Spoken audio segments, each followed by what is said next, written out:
बहुत पुरानी बात है। सूरजपुर नाम का एक गांव था। उस गांव के अंतिम छोर पर एक किसान का घर था। उसके 4 बेटे थे। एक का नाम नंदू, दूसरा भोला, तीसरा माखन और सबसे छोटा बेटा का नाम था छोटू। एक दिन हरिदेव अपने चारों बेटों को बुलाकर कहता है, सुनो बेटे, तुम चारों को मेरे पास देने के लिए कुछ नहीं रहा। जिंदगी भर की कमाई तुम्हारी परवरिश और जमींदार की कर्जा चुकाने में ही चली गई। अब मेरे पास मात्र ये 4 रुपए ही बचे हैं। तुम 4 भाई को 4 रुपए दे रहा हूं, यही तुम्हारी पूंजी है। इसे ऐसे खर्च करना जिससे तुम इस 1-1 रुपए से 1-1 लाख कमा सको। यही है तुम्हारी 4 रुपए की तकदीर। अरे बापू, 1 रुपया, इससे तो अब 2 मुट्ठी चने भी नहीं आते। आप 1-1 लाख रुपए की बात कहते हैं। ये का मजाक है। हमने सोचा था आप जमीन का हिस्सा देंगे, लेकिन ये 1 रुपया, इसको क्या करेंगे हम?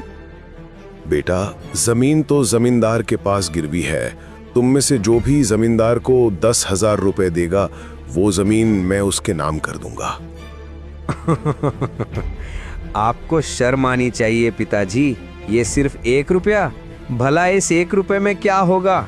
हद। भैया, ये आप लोग ये क्या कह रहे हैं? पिताजी ने पूरी जिंदगी की कमाई हमारे ऊपर लुटा दी। उन्होंने माँ की इलाज भी नहीं कर पाए और आप उन्हें इस तरह की बातें सुना रहे हैं। ये सही नहीं है। अरे वाह रे, बाप के लाडले, तू तो अपना मुंह बंद ही रख। अगर ज्यादा बात किया ना तो तेरा मुंह यहीं दबा दूंगा। अपने बेटों के मुंह से ये सब बातें सुनकर हरदेव बहुत दुखी हो जाता है।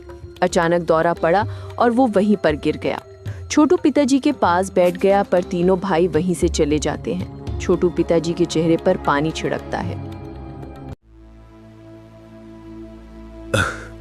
बेटा छोटू, सब तो चले गए, तू भी चला जा। मैं अकेला ही जीवन काट लूंगा।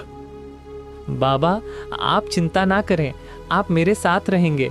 छत भले ना हो, मगर छाया बनकर मैं आपके साथ चलूंगा। चलो, मैं आपको चंद्रनगर ले जाता हूँ। वहीं आपका इलाज कराऊंगा और मैं कुछ काम भी कर लूंगा। हरिदेव अब एक कदम भी आगे और नहीं चल सकता था। छोटू ने अपने पिता हरिदेव को अपने कंधों पर उठाकर चंद्रपुर नगर की ओर निकल गया। बेटा छोटू, मेरी एक बात मान। तू मुझे यहीं छोड़ दे, मैं कैसे भी जी लूंगा। तू चला जा। बाबा, आपने पूरी जिंदगी हमें सिर छुपाने की जगह दी। अब मेरी बारी है।